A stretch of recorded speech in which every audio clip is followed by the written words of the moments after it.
Hello hi ಸ್ನೇಹಿತರೆ, welcome back to my YouTube channel. ಇವತ್ತು ನಾನು ಒಂದು ಬ್ಲೌಸ್ ಸ್ಟಿಚಿಂಗ್ ಮಾಡೋದನ್ನು ತೋರಿಸ್ತಾ ಇದ್ದೀನಿ.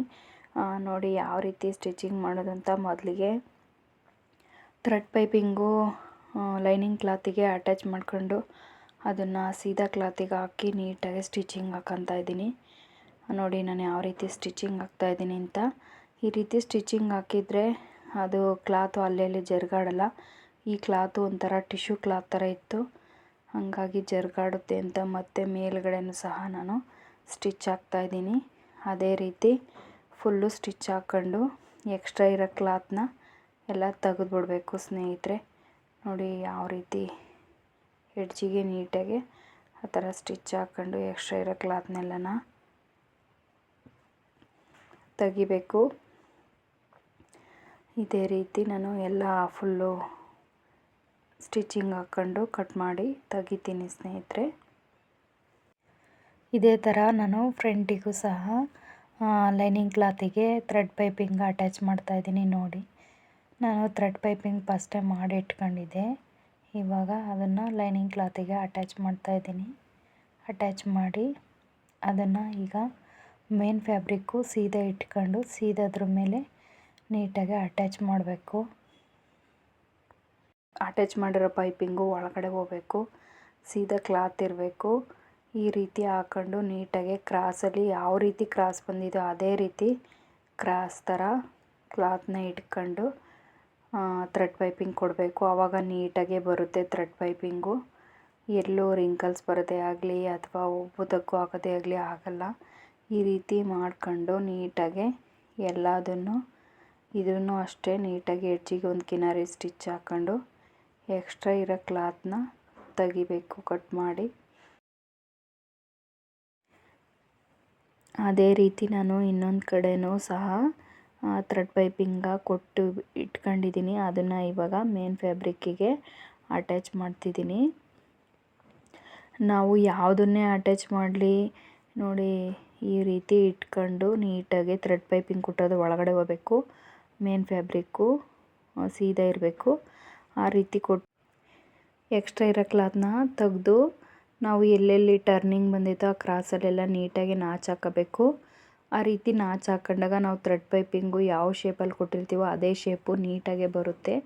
ಇಲ್ಲಾಂದರೆ ಬರಲ್ಲ. ಆ ಥರ ನಾಚು ಹಾಕಿ ನಾವು ಟರ್ನಿಂಗಲ್ಲಿ ನೀಟಾಗಿ ಕ್ರಾಸಾಗಿ ಬೆಂಡ್ ಮಾಡಿ ಕೊಡಲಿಲ್ಲ ಅಂತಂದರೆ ನೋಡಿ ಇನ್ನು ಇದನ್ನೆಲ್ಲ ನೀಟಾಗೆ ಅದೇ ರೀತಿ ಬಟ್ಟೆ ಎಲ್ಲನ ನೀಟಾಗಿ ಅಟ್ಯಾಚ್ ಮಾಡ್ಕೊಂಡು ಎಕ್ಸ್ಟ್ರಾ ಇರೋ ಕ್ಲಾತ್ನ ಎಲ್ಲನ ನೀಟಾಗಿ ತೆಗಿತಾ ಇದ್ದೀನಿ.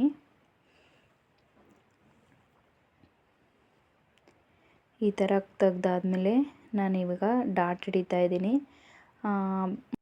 ಶೋಲ್ಡರ್ ಸೆಂಟ್ರ್ ಮಾಡ್ಕೊಂಡು ಅಲ್ಲಿ 2.5 ಇಂಚು ಉದ್ದುದ್ದಷ್ಟು ನಾವು ಡಾಟ್ ಹಿಡಿಬೇಕು.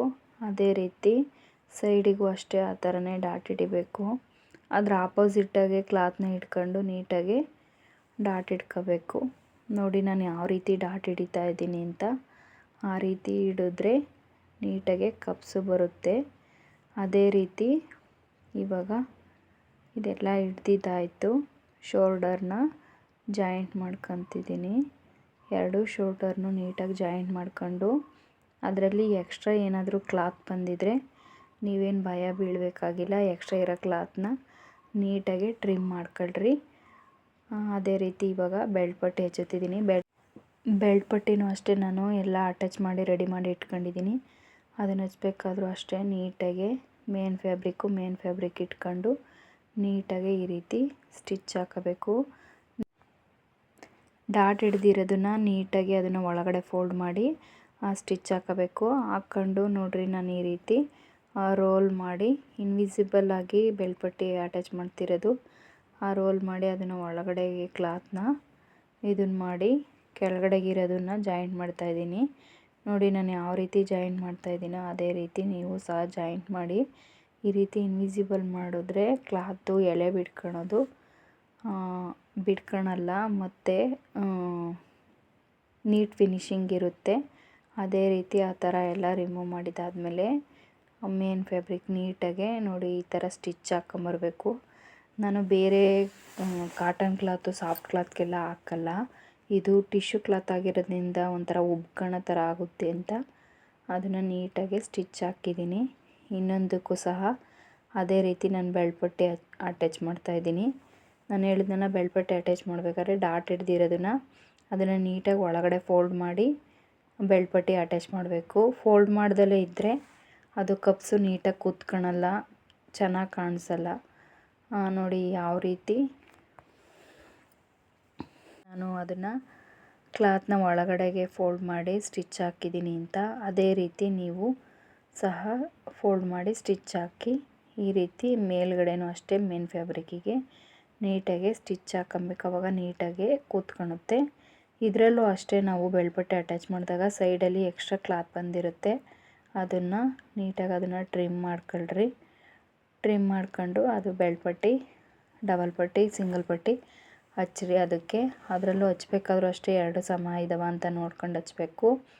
ಆನಂತರ ನಾವು ತೋಳನ್ನ ಅಟ್ಯಾಚ್ ಮಾಡಬೇಕಲ್ವ, ತೋಳನ್ನ ಅಟ್ಯಾಚ್ ಮಾಡಬೇಕಾದ್ರೂ ಅಷ್ಟೇ ಆ ಸೈಡಲ್ಲಿ 4 ಲೇಯರ್ ಕರೆಕ್ಟಾಗಿವ ಅಂತ ನೋಡಬೇಕು. ಕರೆಕ್ಟಾಗಿ ಏನಾದರೂ ಇರಲಿಲ್ಲ ಅಂದರೆ 4 ಲೇಯರು ಕರೆಕ್ಟಾಗಿ ಬರೋ ಥರನ ನೋಡ್ಕೊಂಡು ಟ್ರಿಮ್ ಮಾಡ್ಕೋಬೇಕು. ಆನಂತರ ನೋಡಿ ಫ್ರಂಟ್ ಶೇಪ್ ತೆಗ್ದಿರೋದು ಫ್ರಂಟಿಗೆ, ಬ್ಯಾಕ್ ಶೇಪ್ ತೆಗ್ದಿರೋದು ಬ್ಯಾಕಿಗೆ ಬರೋ ಥರ ನೋಡ್ಕೊಂಡು ನೀಟಾಗಿ ಸ್ಟಿಚ್ ಹಾಕೊಂಬರ್ಬೇಕು. ತೋಳನ್ನು ಅಷ್ಟೇ ಇದೇ ರೀತಿ ನೀಟಾಗಿ ಸ್ಟಿಚ್ ಹಾಕಬೇಕು. ನಾನು ಯಾವಾಗಲೂ ಸೆಂಟ್ರು ಇಂದನೇ ತೋಳನ್ನ ಅಟ್ಯಾಚ್ ಮಾಡೋದು, ಏಕೆ ಅಂದರೆ ಏನಾದರೂ ಒಂದು ಕಡೆಗೆ ಎಳ್ಕೊಳೋ ಥರ ಆಗುತ್ತೆ ಅಂತ ಹೇಳ್ಬಿಟ್ಟು ನಾನು ಅಲ್ಲಿಂದನೇ ಸ್ಟಿಚ್ ಹಾಕೊಂಬರ್ತೀನಿ. ಆಮೇಲೆ ಒಂದೊಂದು ಸಲ ಎಕ್ಸ್ಟ್ರಾನೂ ಕ್ಲಾತ್ ಉಳ್ಕೊಳುತ್ತೆ. ಅದರಿಂದ ನಾನು ಈ ಥರ ಸ್ಟಿಚ್ ಹಾಕೋದ್ರಿಂದ ಕರೆಕ್ಟಾಗಿ ಸೆಂಟ್ರಿಗೆ ಬರುತ್ತೆ. ನೋಡಿ, ಹೊಸಬ್ರು ಅಥವಾ ಹೊಸ್ದಾಗಿ ಕಲಿಯೋರು ಈ ರೀತಿ ಸ್ಟಿಚ್ ಹಾಕ್ಕೊಂಬಂದರೆ ಎಲ್ಲೂ ಬಟ್ಟೆ ರಿಂಕಲ್ಸ್ದೇ ಆಗಲಿ, ಕ್ಲಾತು ಸಾಲ್ಟೇಜ್ ಬರೋದೇ ಆಗಲಿ ಈ ಥರ ಆಗಲ್ಲ. ನೋಡಿ ಈ ರೀತಿ ನೀಟಾಗಿ ನಾನು ಹೇಳಿದ ರೀತಿ ಸ್ಟಿಚ್ ಹಾಕ್ಕೊಂಬನ್ನಿ. ನೋಡಿದ್ರಲ್ಲ ಈ ವಿಡಿಯೋ ಇಷ್ಟ ಆದರೆ ಪ್ಲೀಸ್ ವಿಡಿಯೋಗೊಂದು ಲೈಕ್ ಮಾಡಿ, ಶೇರ್ ಮಾಡಿ, ಸಬ್ಸ್ಕ್ರೈಬ್ ಮಾಡಿ. ನನ್ನ ವಿಡಿಯೋಗೆ ನನಗೆ ಸಪೋರ್ಟ್ ಮಾಡಿ ಸ್ನೇಹಿತರೆ. ನಾನು ಕೇಳೋದಿಷ್ಟೇ. ನಾನು ಎಲ್ಲ ಥರದ್ರಲ್ಲೂ ಡೀಟೇಲಾಗಿ ಹೇಳ್ಕೊಡ್ತಿದ್ದೀನಿ.